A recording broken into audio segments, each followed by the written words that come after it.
Sure. All right, welcome everyone to the new seminar series of young researchers. Today we're happy to announce that we have Renate Loll in our presence. So Professor Loll received a PhD from Imperial College in London, has previously worked as a Heisenberg Fellow at Max Planck Institute in Cologne, Germany, and has held a professorship at Utrecht University. Currently he's a professor at the Radboud University in Nijmegen, and he also holds a distinguished visiting research chair at Parameter Institute.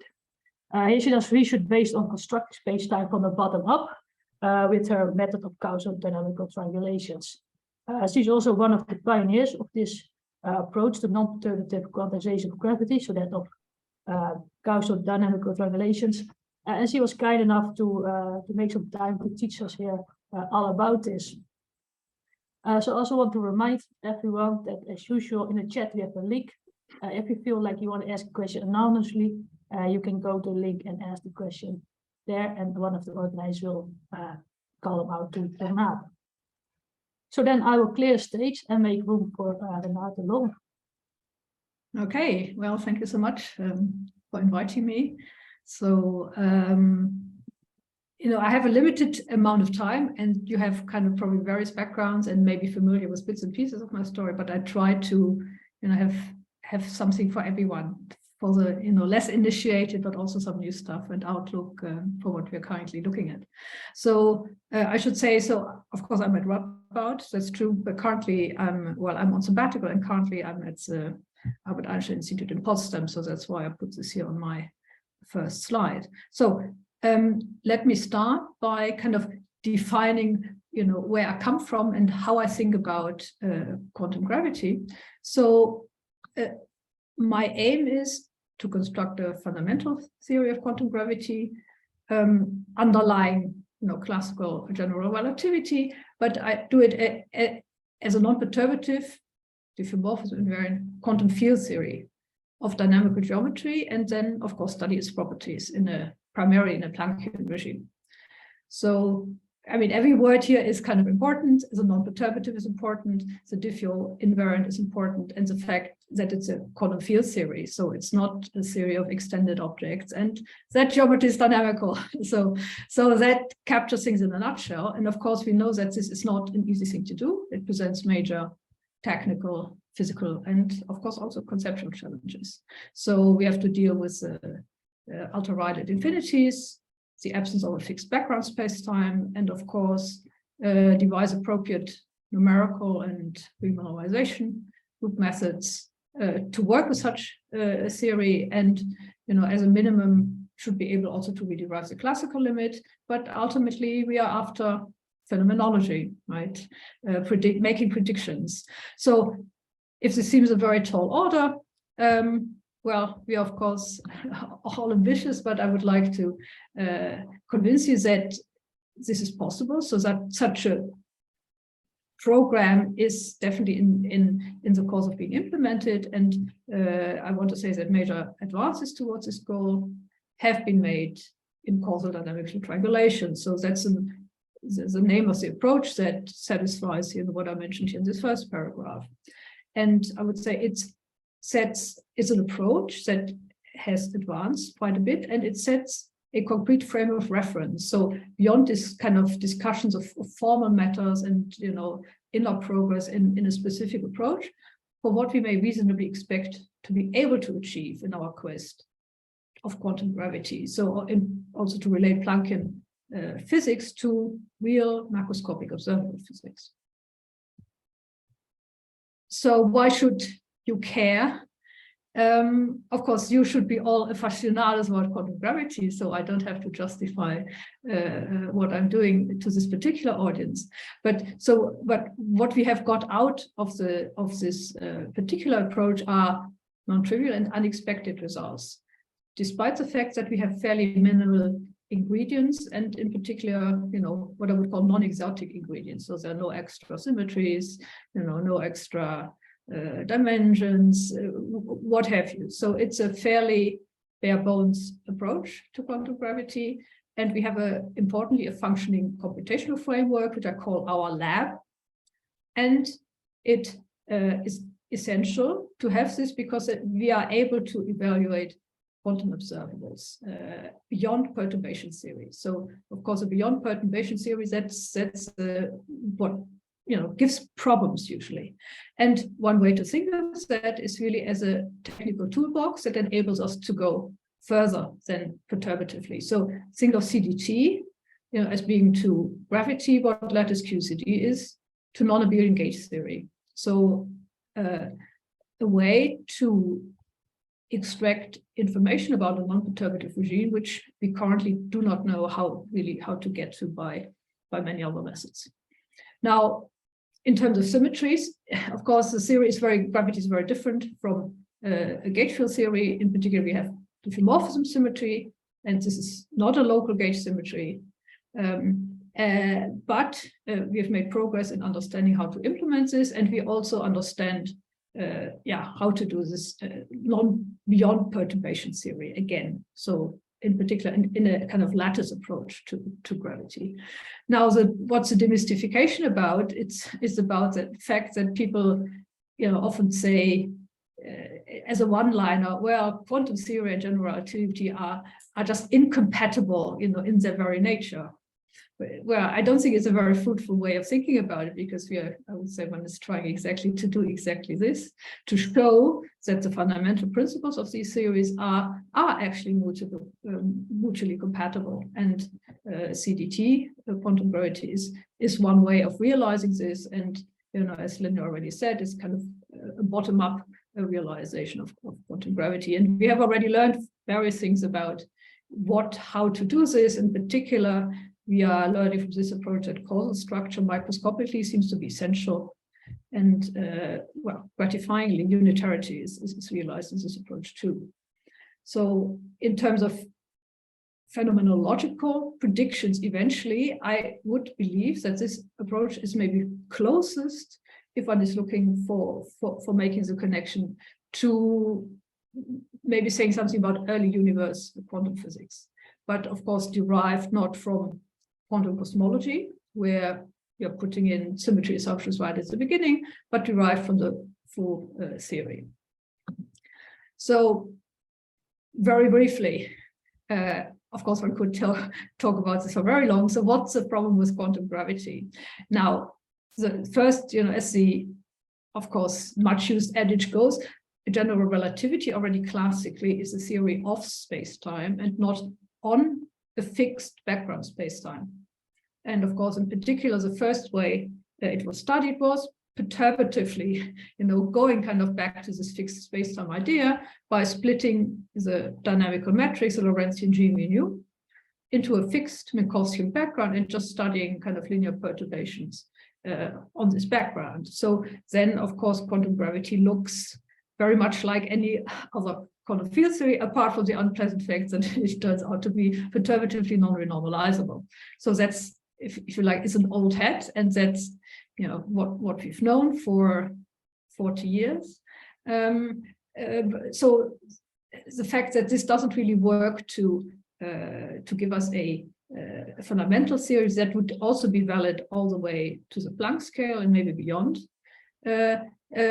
leads to various complications. So we need to go beyond standard relativistic QFT and its methodology, but there is no single one of canonical way of doing it if one really wants to push things beyond perturbation theory. So with the possible exception of non-perturbative lattice QCD, which has been, of course, immensely successful in teaching us about non-perturbative aspects of QCD. But again, well, this might serve as an example, but of course the structure is very different.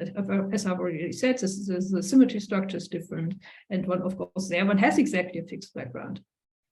Now, of course, other well-known features that hold us back is the fact that there are no experimental observations to guide our theory building. So one might ask, in the face of such a situation, what is actually the best way of going about constructing a theory of quantum gravity, kind of the safest way or whatever. And of course, people have argued for a long time in rather abstract terms and how one should go about this. So this is how I would characterize quantum gravity, and in particular non-perturbative quantum gravity, until about the year 2000. So yeah, people are involved in these meta arguments. What's the best approach, and what would the theory look like if only we knew what it was? And however, unfortunately, no one had an idea what one wanted to compute, I mean, what kind of observables, and how one should compute them. So it was rather at an abstract level. So what I would like to say is that roughly since those times, we have been developing methods to address the computability, if you like. And it is all typically in frameworks that are really relying on methodology of a good old quantum field theory and the path integral in particular. So I call this the post-extended objects era. So it's in a way, getting back to a more conservative approach to thinking about quantum gravity. And I would like to claim that we have actually learned now how and what to compute to some extent.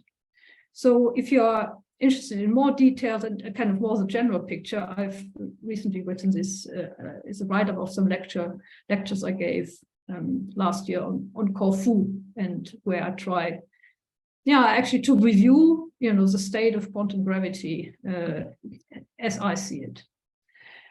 Okay, so let me, since my time is limited, let me straight jump into what my approach is about in a nutshell. So this is causal dynamical triangulations, often CDT for short. So what one looks at is the gravitational path integral, and well, parameterized in kind of geometric or metric degrees of freedom. It's a non-perturbative version of the path integral. It's background independent. It doesn't mark out any specific, geometry as special a priori. It's, to start with, a Lorentzian signature. It's four-dimensional, and it's not part of a grand unified theory, but it does perfectly make sense. Also, it appears just to, for instance, consider the path in for pure gravity. So that's what this is very schematic expression that I've written down here in this yellow box. So it's the famous sum over geometries, or integral rather, where we're instructed to, subject to boundary conditions, of course, to sum or integrate over all possible geometries, by which I mean diffeomorphism equivalence classes of Lorentzian metrics, G mu nu on some space-time manifold M, right, with some measure to be specified and some complex weight factors, where as gravity is typically, Einstein-Hilbert action for gravity, or some extended version of it. So that's the name of the game. This is just the superposition principle, if you like. So what marks out the dynamical triangulations is a particular way of really making sense out of this integral, because it's a very formal object, and you have to really specify what all these things mean. What is the configuration space when it's integrated? What is the measure? How do you do the computation, right? And how do you regularize and renormalize? Because that's necessary when we're talking about a field theory with infinitely many degrees of freedom. Okay, so the idea really of the CDT approach goes back on, builds on previous work, which was a kind of a Euclidean version, which people just called DT in the old days. So it came from, looking at things in 2 dimensions. This is work from the mid-80s in Euclidean signature, where people were interested in describing the non-perturbative dynamics of 2-dimensional string worldsheets. So that's where this whole approach, you could say, originates. So I won't say much more about this, but other than saying that apparently this Euclidean approach, which worked beautifully in 2 dimensions, and amongst other things, turns out to be just one way of thinking about linear gravity, something that's coming around these days again, turned out to be apparently not, well, pathological in certain ways in higher dimensions. So the birth of the approach of CDT was really joint work I did with Jan Ambjörn back in last century, at the end of the last century, actually when I was still working at the Albert Einstein Institute at Bonn here. So the idea was, well, maybe there's something wrong with doing things just purely Euclidean, just addressing the Euclidean path integral. And the question was, well, can we bring in back Lorentzian structure, causal structure to the higher dimensional path integral, and maybe that will make a difference. And we started with a baby example in 2 dimensions, so 2-dimensional quantum gravity, and there could show that indeed reintroducing Lorentzian features, but again found an exactly soluble model, like in Euclidean signature, but the outcome was different. So one can analytically solve this model in 2 dimensions. And so that's what we did back in 1998. And of course, since then, we've been working our way to 4 dimensions and find interesting things. So, so CDT, this is one way of thinking about it, combines an emphasis on geometric features, because when it's working with geometric building blocks. So here I'm showing a geometric building block. So the basic idea is that these kind of the spacetimes, the curved spacetimes, are approximated by so-called simplicial manifolds. So these are just objects that are glued together from building blocks, which are cut out of in this case, 4-dimensional Minkowski space. And so kind of the beauty is that if one specifies the edge lengths of such building blocks, then the interior flat geometry, with the light constructor, etc., is entirely fixed. And then one proceeds to, by gluing these building blocks together, construct extended, curved, piecewise flat Lorentzian manifolds, and then puts those into the path integral as a kind of regularization.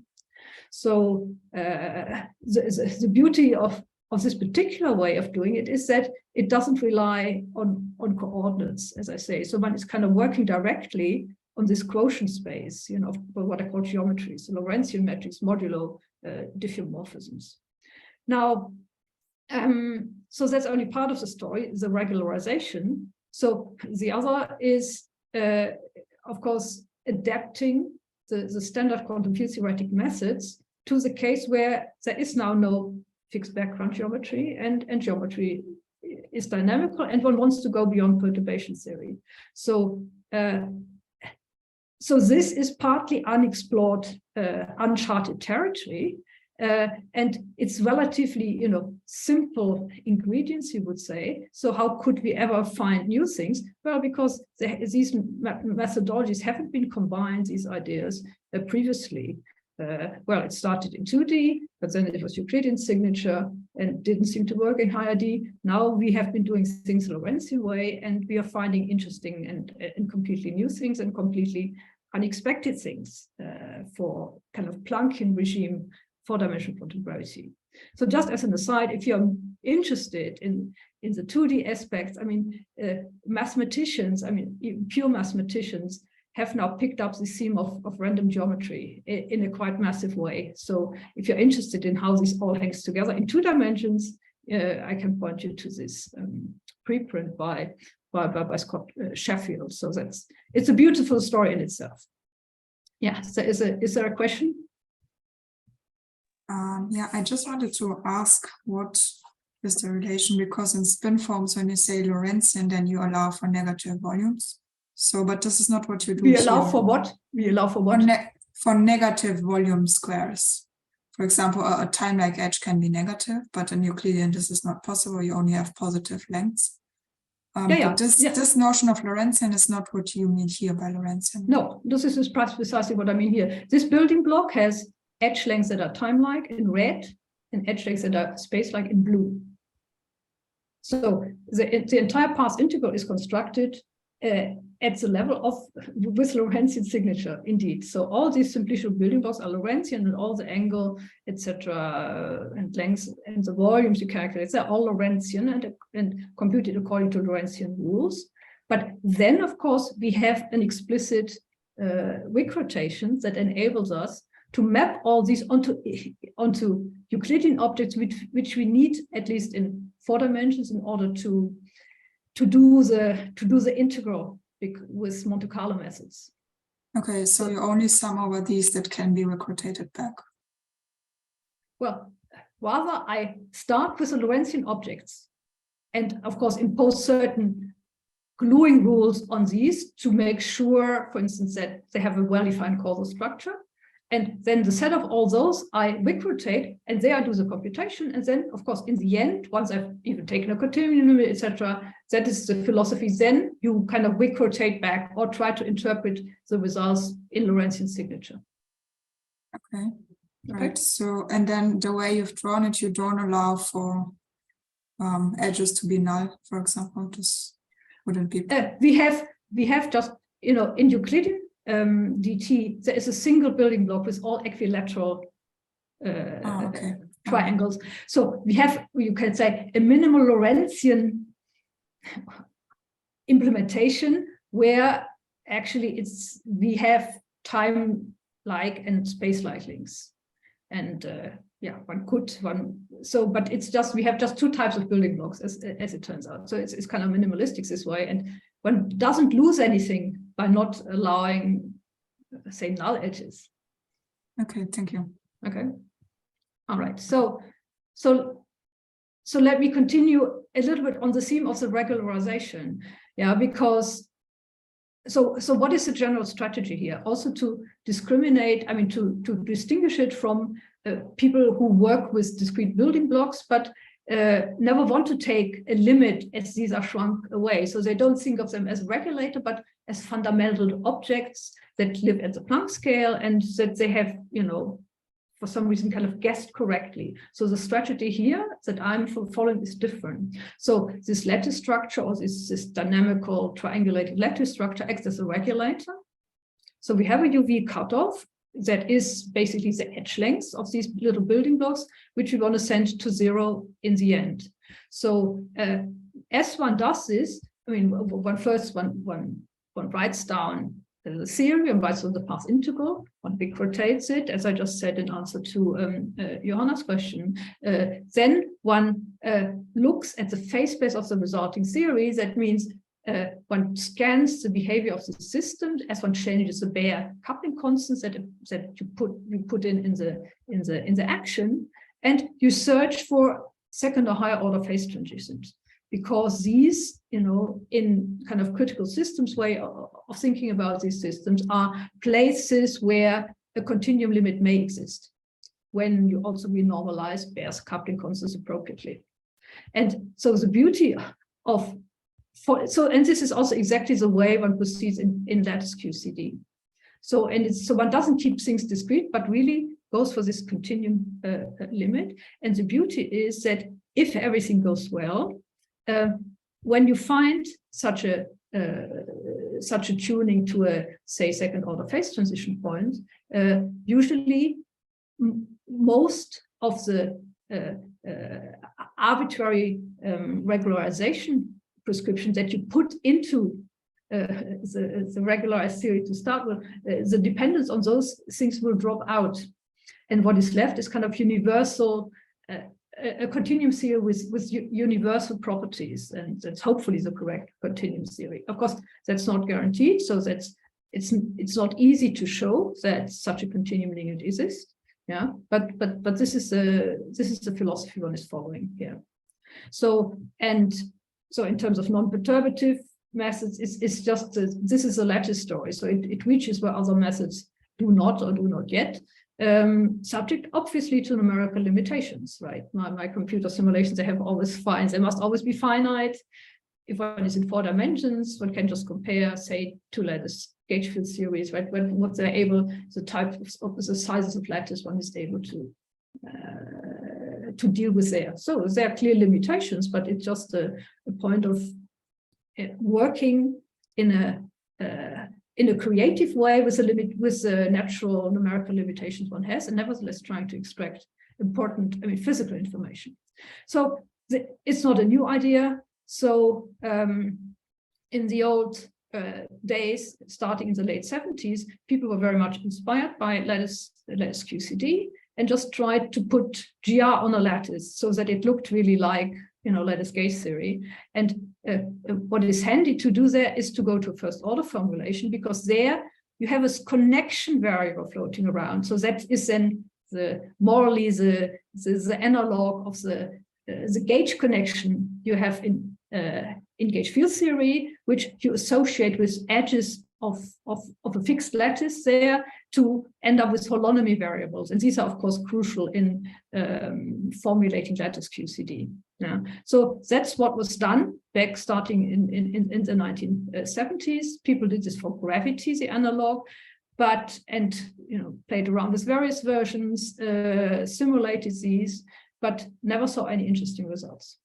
So with hindsight, I would say the most likely explanation why this happened is that, diffeomorphism symmetry was very, very badly broken. I mean, it just goes away if you put things on a fixed lattice, on a fixed hypercubic lattice. It's just gone, and you don't really know what you're doing. So maybe this is probably one of the reasons why these never led to anything interesting. So I just finished this slide, and then I take the questions that was there. So fortunately, there is a better and not so naive way to think about lattice quantum gravity. And starting in the early 80s, this was done based on this idea of these that are now the dynamical triangulations, but in those days was really called Regge calculus. So GR without coordinates, as it had been invented for purely classical purposes by Tullio Regge in this famous 1961 paper. And the idea is, again, you regularize, instead of working with smooth manifolds with some Lorentzian metric assignment, you work with simpler objects, namely triangulations T, and specify edge lengths or edge length squared, because again, this allows you to do things for different signatures, to allow for, as we said, time-like, space-like, light-like edges. And then Regge also said, gave us a way to translate the classical GR action to this simplicial framework, where one works just with these triangulations and just wrote down, Einstein equations, etc., in this framework. And it was meant to be used for, finding numerically solutions of the Einstein equations also for cases where there is not a lot of symmetry. So there are not a lot of methods you can use to solve them. So the beauty is that one doesn't need to introduce coordinates anywhere. Therefore, diffeomorphism invariance is really manifest. One works directly on the space of geometries. So CDT and DT do something slightly different. Use this idea, but rather than keeping the lattice fixed and allowing the edge lengths to vary, in these approaches, one fixes the edge lengths to one or two possible values, right? As I just said, in CDT to one time-like and one other space-like value, and then allows different lattice topologies, so different ways in which these triangular building blocks are glued together. So you're building up, the configuration space. So the space of all space-times, that's the configuration space of your path integral. You build them up by having individual space-times represented by, geometrically distinct triangulations. Okay, so there was another question there. If it's still, maybe it's still there, or has it gone away in the meantime? It has gone away a little bit, because I was a bit confused about the length of the lattice. Yes. Because in lattice QCD, it's pretty clear that you have just one A, but for me, it's not so natural here when the geometry is not fixed, that you only have one A, or how can you represent all the possible configurations in this case, but having just imposing that L squared has to be A? Yes. Yeah. So these were my last sentences indeed, is to say, well, we are representing different geometries by, having basically, think of them, as essentially equilateral building blocks, but allowing them to be glued in different ways. And by, of course, in the gluing, when you non-trivially glue things, that you generate curvature. You generate curvature singularities in the form of deficit angles. Think about 2 dimensions, 6 equilateral triangles meeting at a vertex means you've triangulated a little piece of flat space. If you glue together 5 triangles, then you pick up, positive Gaussian curvature. And if you, glue together whatever, 7 or 8 triangles around a common vertex, then you generate locally a saddle point geometry, which has intrinsically, negative Gaussian curvature. So the curvature degrees of freedom as a way one represents different curved manifolds is really in the gluing. So it's the fact that the building blocks are equilateral wouldn't be very meaningful if one were to approximate, if one were to use them for numerical relativity, because there you want to approximate, given geometries kind of in a kind of local sense as well as possible. And that doesn't work very well with equilateral building blocks. But here we are interested in a different story, namely to, to represent the space of all geometries. So, and it turns out these objects work very well, and they actually have some advantages over kind of wedge type triangulations. But yeah, it's a too long story. I hope it answered at least part of your question. Yeah, it was very useful. Thank you. Okay, so in a nutshell, so I won't be able to say very much more about the structure and what we are doing to get these path integral, but we have time afterwards, please ask me anything you like. So here I'm summarizing some of the highlights of what this approach is. So I said before, the challenge is to make sense of this formal continuum objects that I've written again here, the integral of all geometries. So what is the precise meaning we give it in CDT? Well, the integral becomes a sum over inequivalent triangulations, 4-dimensional triangulations, with a well-defined causal structure. But this really what one means here is basically a discrete implementation of global hyperbolicity at the level of these discretized triangulated geometries. And each of these geometries has a simple kind of measure or weight factor, which is 1 over CT, where C of T is the number of discrete symmetries of T, or so the number of automorphisms that map T into itself. I mean, occasionally there will be a T which has more than one discrete symmetry, but they will be very rare. And then have a way of expressing, again, the weights that depend on a simplicial version of, say, the Einstein action here in terms of these gluing data. And that's fairly easy to do. Now, that gives you then a well-defined regularized path integral, at least, when you're looking at finite numbers of building blocks. But then what you do is you remove the regulator. So for one way of thinking about it is just to keep a finite physical volume fixed, and you subdivide it by ever more little triangular building blocks. So that's, and of course, then each individual building block will shrink to 0. So that lattice spacing we just talked about, that basically sets really the length for all of the edges. So that's the name of the game. And then you have to see, do I find interesting continuum limits? Yeah, so as I explained before, do I see higher order phase transitions? So this is a program, and of course, my collaborators and I were not the first people to look at this issue, but what the CDT path integral does is a number of very important things. So what are the stumbling blocks? Well, number one is, this object here on the right is of course a sum over complex weight factors. Right? So the problem is that this is very difficult to handle beyond perturbation theory.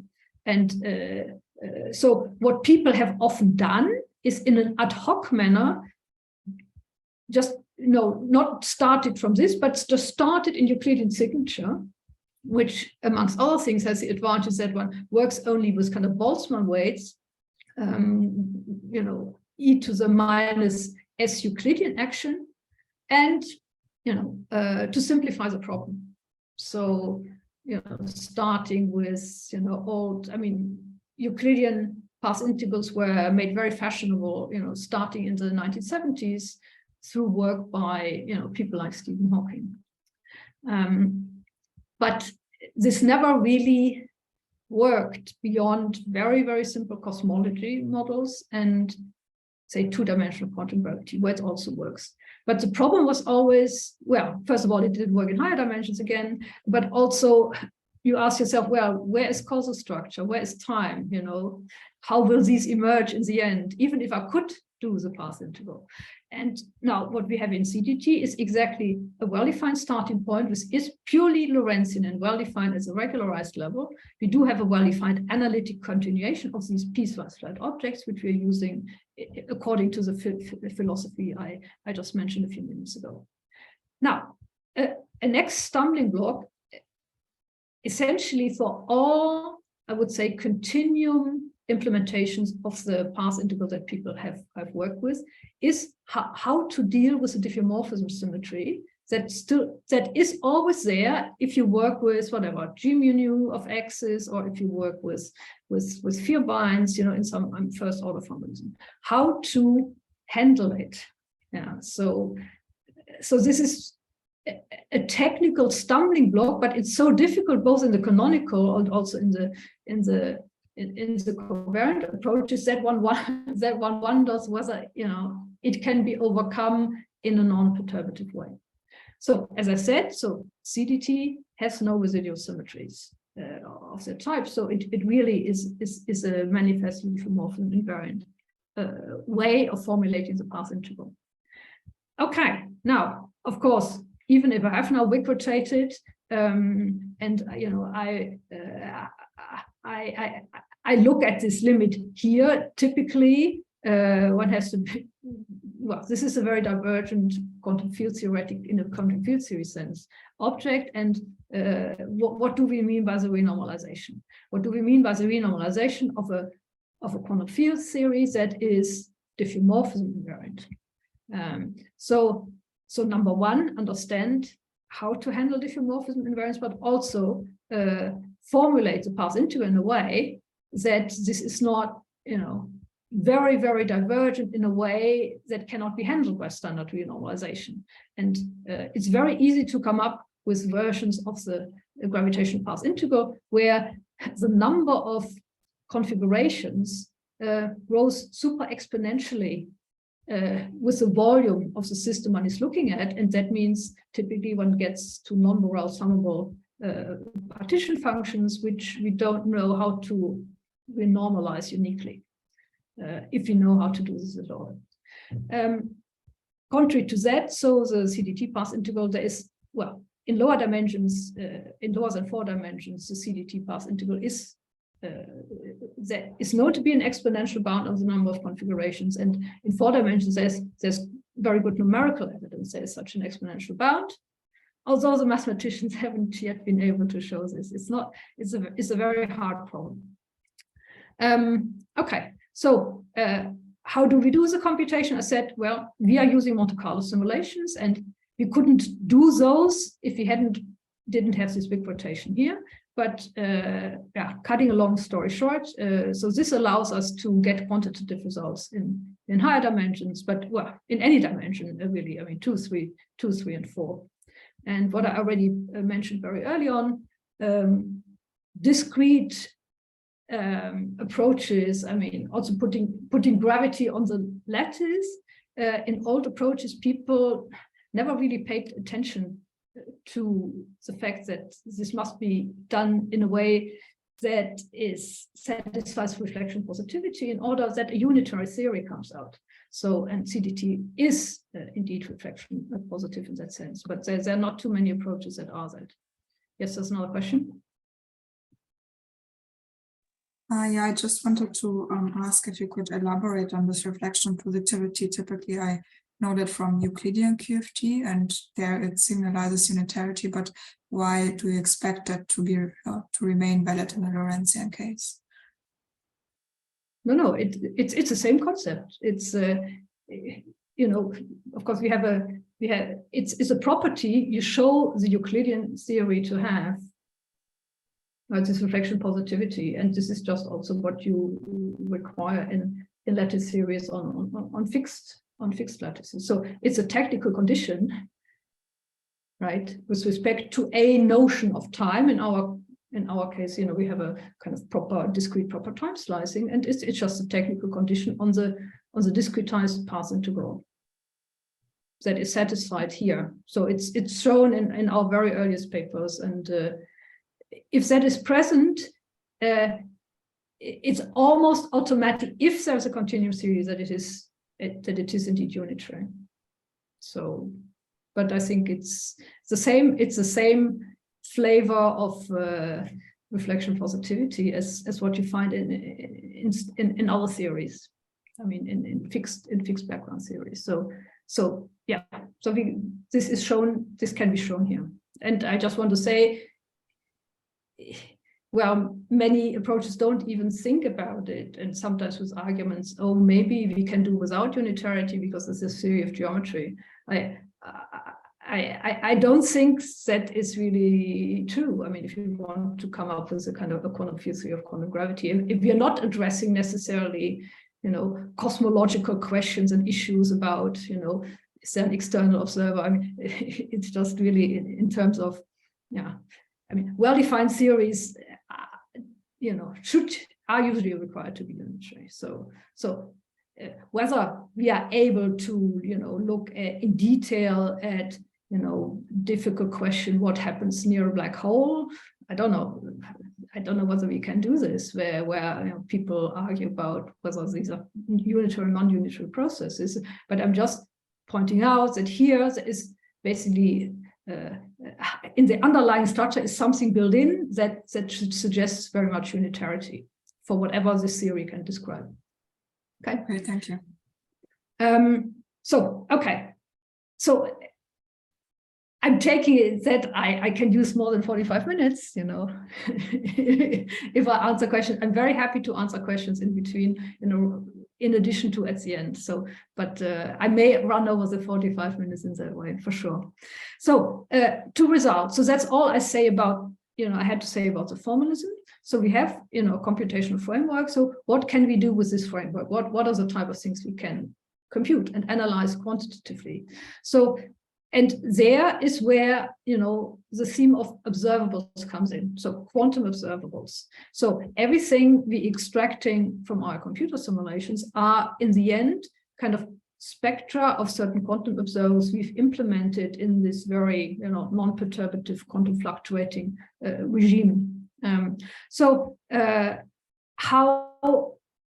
do observables appear in the path integral? But they're inserted here is already my recordated version of the path integral. I call an observable O or O hat, and we just evaluate it by inserting it into the trace, as people sometimes say, and of course normalizing by the path integral. So that gives us then the expectation value, typically in the ground state that one has generated in these computer simulations. So the vacuum state, the non-perturbative vacuum state of the theory, if you like.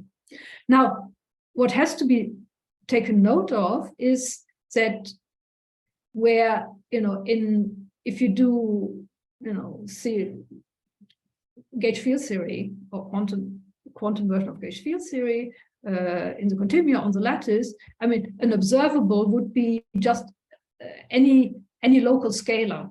So like f mu, right? So the analog in gravity would be, like the Ricci scalar R of x at a point. But because here things have to be diffeomorphism invariant, a scalar, unlike what happens in gauge field theory by itself, is not an observable, because the problem is how that x, labeling the point x, we are just doing in local coordinate charts, and there is no way, at least not in pure gravity, to do this unambiguously. So R of x is not an observable. It's not an observable because of the scalar nature of R, but because of this dependence on this arbitrarily labeled point. Yeah. So what is, however, a well-defined diffeomorphism observable is a full spacetime integral over such a scalar. So, and the easiest would just be, the full spacetime integral, say, of the Ricci scalar as written down here. So all my quantum observables, which are evaluating in the quantum ensemble, will have to be diffeomorphism invariant. They will have to be of this type, and they will typically be very non-local. So that's that is not, well, that has nothing to do with the approach I'm taking. It's just an intrinsic property of, you know, observables even in gravity, I would argue. Yeah, so it's a feature, it's not a bug. But of course, many questions, you know, we are asking about gravity, and we are even, you know, hoping maybe quantum gravity to resolve, are typically formulated using the language of either classical GR, you know, where I always assume that, you know, points do have an existence, and I can just point, you know, I know, you know, I typically refer to some background metric or background space-time. But here we are forced to extract physics from these non-local quantities. So there are interesting things one can say, and that are definitely relevant in characterizing, you know, what quantum space-time or quantum gravity may be, but be aware that, you know, your favorite kind of semi-classical question that you want quantum gravity to answer may not have an immediate Planckian implementation in terms of such quantum observables. Yeah, it doesn't mean there isn't, but when, you know, one has, there must be, where one meets, there must be some, you know, middle ground if one really wants to connect kind of to classical and semi-classical gravitational phenomena. But that's a feature, as I said. So do we have any quantum signature we can point to, you know, that we have learned from looking at, you know, using these non-perturbative methods? The answer is yes. And it's the computation of the spectral dimension. So the spectral dimension is a dimension one can associate to a metric space that doesn't need to be, you know, a smooth metric G mu nu. And in particular, a spectral dimension can be associated with, even in some continuum, with the space-times that appear in the path integral of dt or CDT. So it's a way of associating a dimension with a space by letting a diffusion process take place in this unknown space, whose dimension we are looking for, and it's basically understanding how, let's say, not literally speaking, but how an ink drop that you let fall into this unknown space spreads as a function of the diffusion time. And you simply relate the volume that kind of the ink drop, you know, diffuses into. You measure the volume as a function of the diffusion time, and you extract a kind of effective dimensionality from this process. So we did that in 4-dimensional CDT back in 2005, and we found this very interesting and initially puzzling behavior, that we understood that if we let the diffusion process run for long times, we could see that this effective dimension approached 4, as one would expect, so the topological dimension, as one would expect in a classical limit. So that was good. But on smaller scales, I mean, working toward Planckian distances, the spectral dimension reduced kind of smoothly to a value, you know, with large error bars in the vicinity of 2. So we called this dimensional dynamical reduction. And this is, of course, something that would never, there is no classical explanation for. And there is no classical pseudo or Riemannian space that has such features. So it's really kind of a quantum imprint, a quantum signature. And of course, many people who I'm not here citing have tried to compute the spectral dimension in their favorite approach to quantum gravity. And well, this can often be done, at least if one, you know, makes additional ad hoc assumptions in approaches that are maybe not quite complete.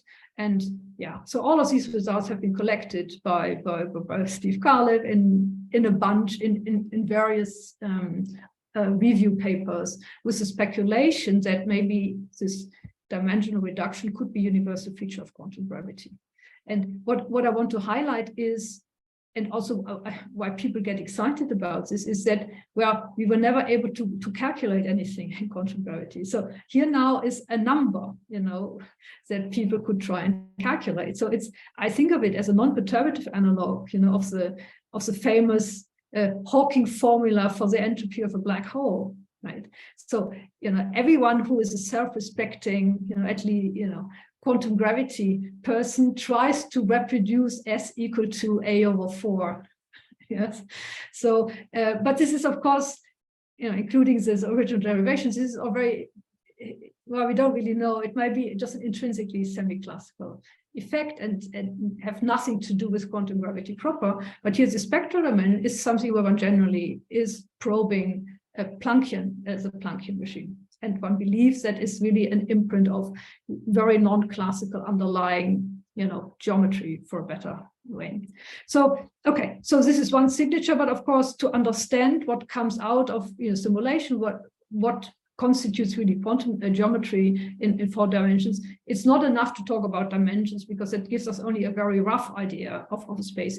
It's non-trivial, but still.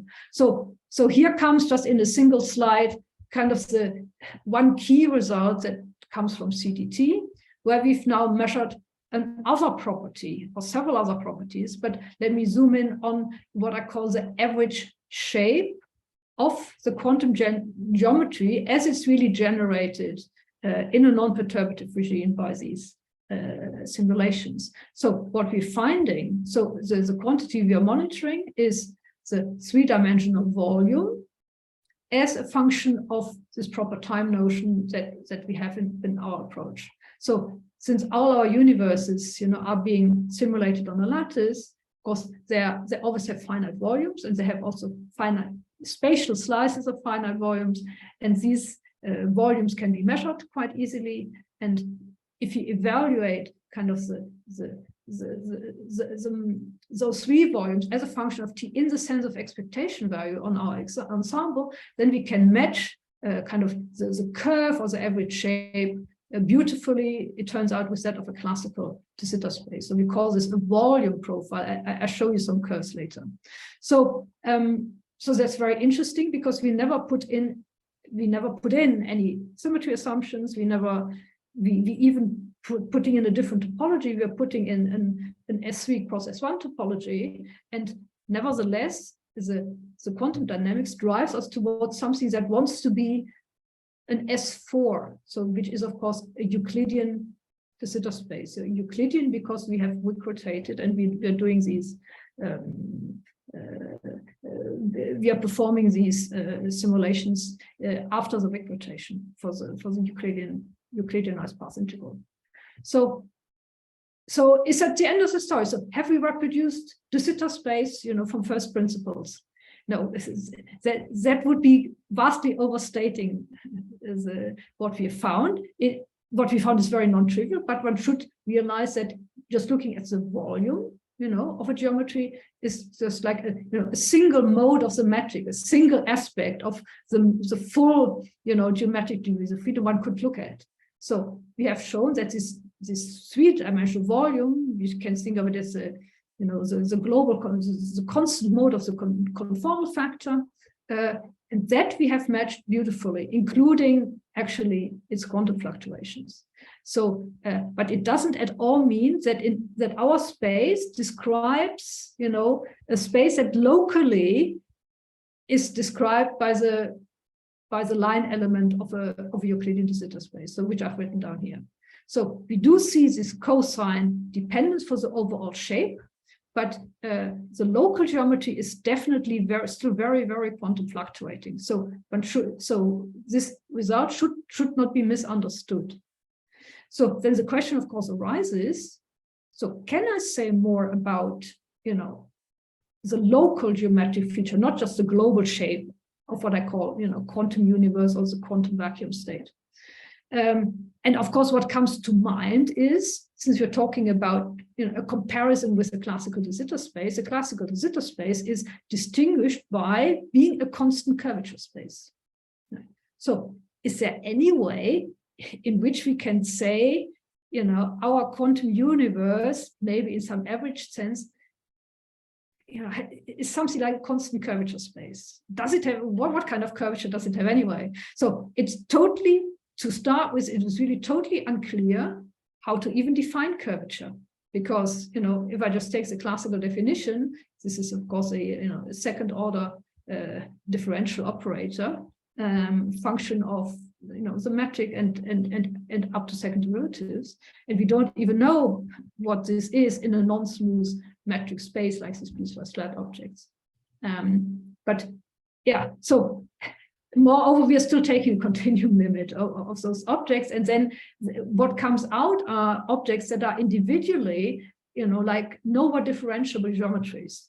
So it's absolutely unclear how such an expression, you know, like anything like Riemann, you know, tensor or, you know, Ricci curvature scalar would make sense at all. But it turns out, and that was the quantum Ricci curvatures that appeared in the title, that there is a beautiful geometric notion of introducing Ricci curvature in that is also applicable in a Planckian regime. And yeah, so I'm citing here various papers, and I will briefly say what it is, but I don't have enough time, you know, to go into the details. So just for you to appreciate the flavor of what this new quantity is, which we can use to try and understand what quantum geometry is. So the idea can be formulated in the realm of classical geometry with Riemannian signature. Yeah? So, let me do it for that framework. And then the key idea is the following. Imagine we are on a d-dimensional Riemannian manifold, capital D. And what we then do is to compare. We draw, we pick 2 points, P and P prime, that are a geodesic distance delta apart. So they should be sufficiently close for all of these to make sense. Around each of these points, we draw a geodesic sphere of radius epsilon, both of them. So what we then do is we, with respect to some notion of distance that will be a distance between sphere 1 and sphere 2, it doesn't too much matter what the distance is. We compute the distance between those 2 spheres, and I call this object d bar. And then we compare this distance with the distance of the centers. So, and then the key insight is when one sits on a metric space with positive Ricci curvature, the distance d bar of these 2 nearby spheres will be smaller than the distance of the centers. And conversely, if Ricci curvature is negative, then this d bar will be bigger than the distance of the centers. So that's an idea that was used in kind of discrete mathematics by a mathematician called Jan Olivier, back in 2009, but not in the context of quantum gravity at all. Yeah, there's a question. Hi, Renate, is that how I say your name? Yes, perfect. Okay, this is the very first time I'm interacting with you, so yes. Hi. Hi. So my question is, I mean, normally I would expect the distance between 2 spheres, the way I would measure it is to measure the distance between their centers, right? If somebody asks me. Yeah, but well, yeah, okay, yes, but this is more, we are doing more here, yes. Okay. So here it is important that these things are individually, that these balls are considered, you know. So that's the whole point, really. So one way I tell you how we are thinking of the distance, and it's of course different from the center distance. Otherwise, this definition would make sense. So one notion one can use is simply to do I mean, you take every point here and every point here, and you simply integrate over all distances, by adding up all the pairwise distances and then averaging over the volumes of those 2 spheres. So that's what I've written down here. You see, take a point, Q and Q prime here on these, look at the geodesic distance, and then integrate, let Q run around the first sphere and Q prime around the second sphere, and then you get a notion of a sphere distance. I mean, what Olivier used was another thing, was a so-called a transport distance, but it turns out for our kind of quantum gravity purposes, this is fine. This is a little more naive and a little easier to compute, but it's fine. And this holds. This sphere distance criterion is still, holds. If your goal is to measure the curvature, couldn't you also do it by looking at how the area of a sphere varies as a function of its radius? Yeah. Yes, I could, but I'm interested in Ricci curvature. So Ricci curvature has a directional character. And that's also the special feature you see. Where is the direction? The direction is, the vector between those two. So that's my direction. And, the Ricci curvature is actually, the sectional curvature of all two planes, of which this delta, spans one of the directions. So it is genuine, it's Ricci curvature. I mean, if you like, Ricci tensor and not Ricci scalar. Right. Okay. Thanks. So that's the beauty. And what's also the beauty is that this applies to very general metric spaces. So you need a notion of distance, and you need a notion of volume to be able to say something about, say, the volume of those spheres. So, but this is the case, in DT, in CDT, but in many other even approaches to quantum gravity, which use more elementary and not necessarily smooth spacetimes or spaces. So just one very short slide. So what one does here, we implement this for the two spheres. Before we had a different, the radius was different from the center distance, but we choose in order to have just a single kind of scale, if you like, floating around.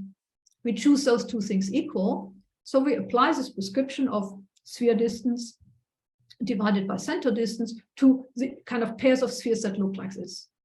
So what we then do, we measure these quotients, and it turns out, roughly speaking, that what you get is a constant term that's kind of non-universal, plus a kind of correction term that will just have information about non-trivial curvature, which we call KQ, and it depends on a distance scale delta.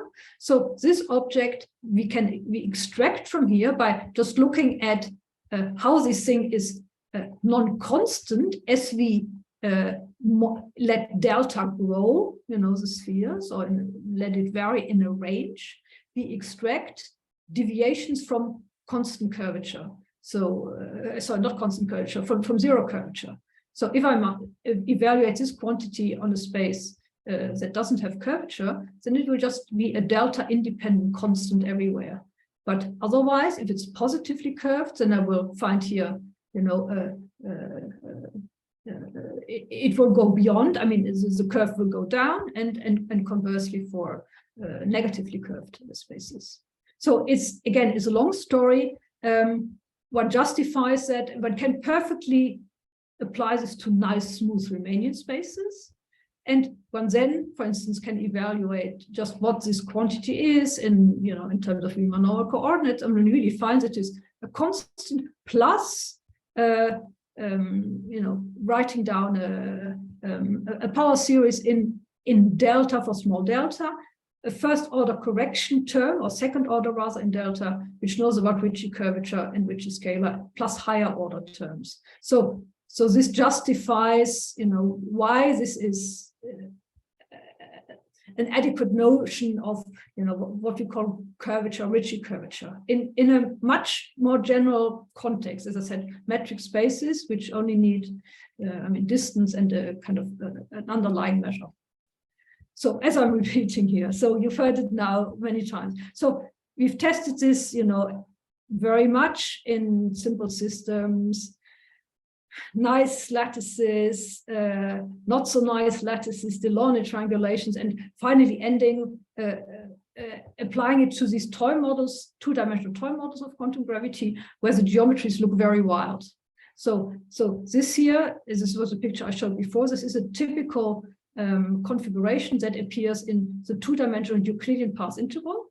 So that's also kind of, a configuration that, well, describes kind of Liouville gravity on an ensemble of such objects. And we asked, okay, can we associate a curvature with those? And just applying this definition I just gave you and measuring this on lattices, you see up to 240,000 K, and then using what's called finite size scaling, we mapped the data from the quantum Ricci curvature measurements beautifully, and beyond an initial regime, which is kind of dominated by lattice artifacts, we match it quite beautifully on the volume profile of a sphere in the continuum. So you see, I'm just mapping those two. I'm just evaluating curvature in the ensemble, of course, in the sense of expectation values. And then I'm able, at least the averaged, the space-time averaged curvature, I'm able to map it onto that of a sphere. But here comes the surprise. That sphere turns out to be 5-dimensional. So the best fit is 5-dimensional. But I would say the remarkable thing is that we can associate, we can match it to a continuum object, despite the fact that these objects are, wild and crazy. Yeah, so it's a very robust notion, but it's still compatible, you understand, with very large local fluctuations. So this is DT quantum gravity, if you like. We've also applied it to CDT quantum gravity in 2 dimensions, where the typical universe looks like this. This is time going vertically, and you see the spatial universe, which is just a 1-dimensional closed circle, oscillates very wildly. But also here, it's not obvious that you can associate a curvature with that, but that's something we have done. So, and coming now, really toward the end of what I want to say, of course, for the Ricci curvature, our most important, why we invented this whole thing, was to understand what happens in 4 dimensions. And here, this bottom figure shows you the data we gathered for the ensemble, the full CDT quantum gravity ensemble in 4 dimensions. And where we measured exactly the same quantities, this, d bar divided by delta quantity in the ensemble. And again, we see for small deltas, remember that set the scale of this double sphere, from which we extract curvature. So again, ignoring these lattice artifacts for small delta, we find a reasonable looking match with data of a continuum 4 sphere. Now, these are not as good, clearly, as in 2 dimensions, also because there are numerical limitations. So this is done for 1.2 million building blocks. And this is, the best we could do, at least in this initial work that I did with Milas Klitko, one of my previous PhD students. So here are other things we've measured, other results we've measured. Here is the spectral dimension. You see the falling curve as a function of decreasing diffusion time. Here you see the volume profiles I talked about earlier that, make so well match those of the zeta space. Here you see low-lying eigenmodes of the volume again matching onto the zeta eigenspace that comes from a semi-classical kind of mini superspace calculation. So just to give you a flavor of the real numbers and quantitative results involved. Okay, so wrapping up, taking stepping back a little bit. So what have we achieved, and how does it relate to our actual universe as far as we know?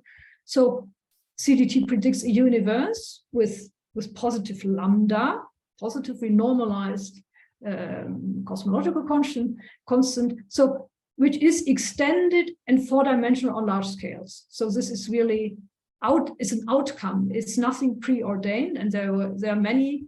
There's similar models like the old DT models that don't necessarily obtain these results.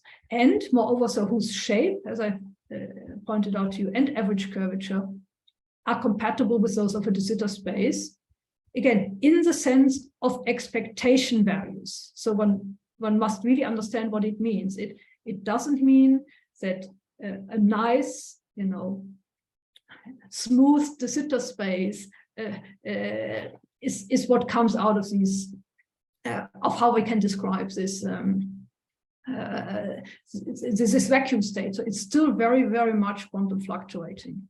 But nevertheless, it's definitely compatible with what we believe our own, universe looked like in very early times. So remarkably, we have derived this from first principles from a full quantum theory. We can go further. So we have, in principle, access to, say, correlation functions. So, of course, we are after, fine-grained, finer-grained information about these quantum geometries. So that's all work in progress. Now, important question: at what scales and how does gravity, this type of gravity we are talking about here, interact with matter? So in principle, so what you're studying to answer this question is kind of double integrals over all geometries, where on each geometry, say, you have some matter fields here, which are called phi here, then simulates the entire interacting gravity matter system. So, and this has been done. So it's not in principle very difficult, but it's difficult to isolate meaningful observables. And what we've found so far is that the matter fields that we've added here in this quantum, in this Planckian regime, haven't had a very significant impact on changing the geometric properties, at least those we can measure with these quantum observables. So it could imply that matter maybe doesn't matter so much at the Planck scale, but this is something definitely to be investigated further. So by way of an outlook, and what I and we find currently very interesting questions. So we have this framework, so it's non-perturbative. We can produce numbers in the form of expectation values of quantum observables, and without relying on ad hoc assumptions. So if you have a reasonably complete framework in that sense, and we know how to do some computations subject to, of course, numerical limitations. So the art is to identify more observables and that can be measured reliably in the window of scales that we have access to by our numerical methodology. And so this most recent example is the quantum Ricci curvature that has really opened many windows on very interesting and new questions, which we never were able to address before.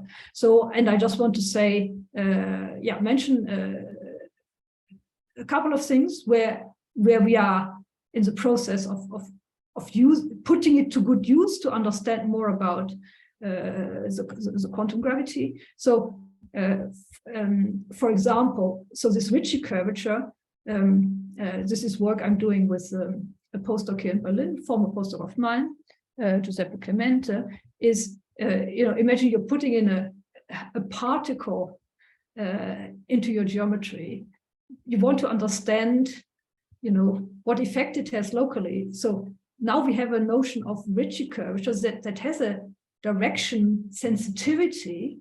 And so we are planning to use it in 4 dimensions to try and understand, how Ricci curvature can be used to characterize the properties of a coupled particle gravity system.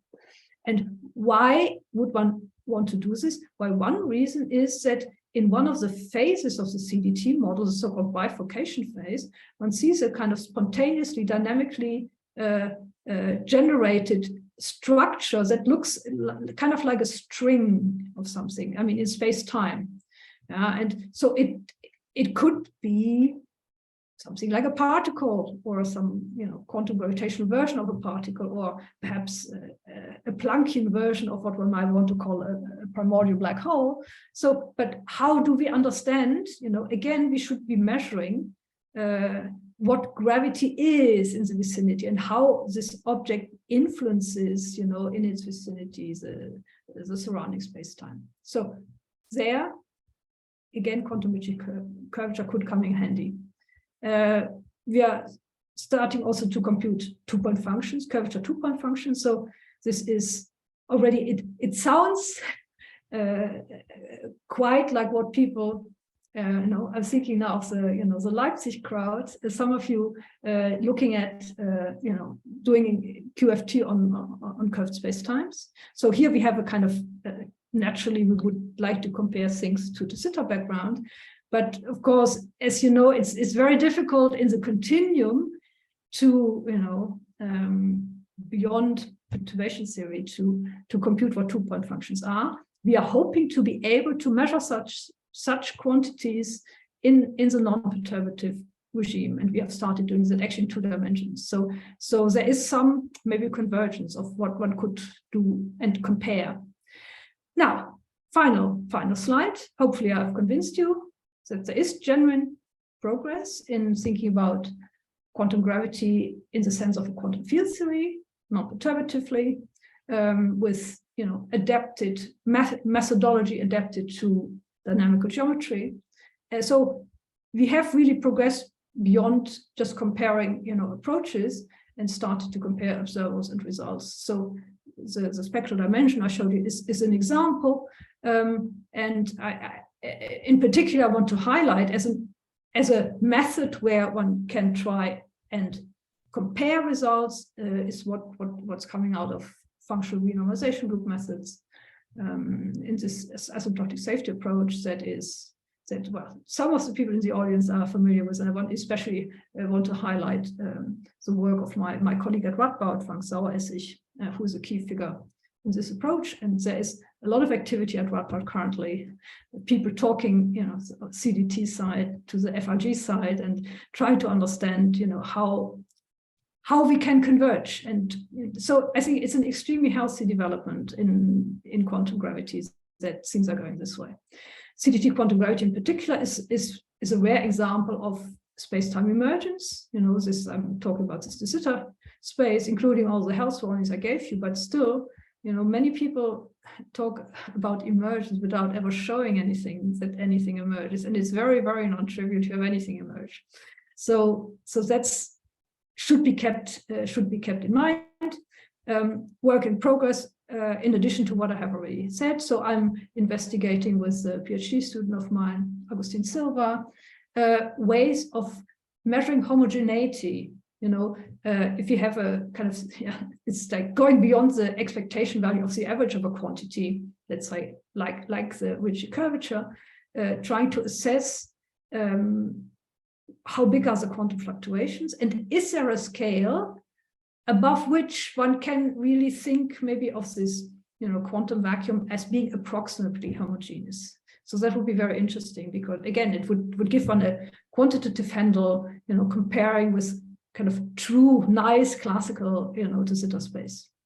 We did analyze renormalization group flows some years back in CDT, also with the aim of maybe looking for independent evidence of asymptotic safety, so the existence of non-trivial UV fixed points of the renormalization group. So that's ongoing work.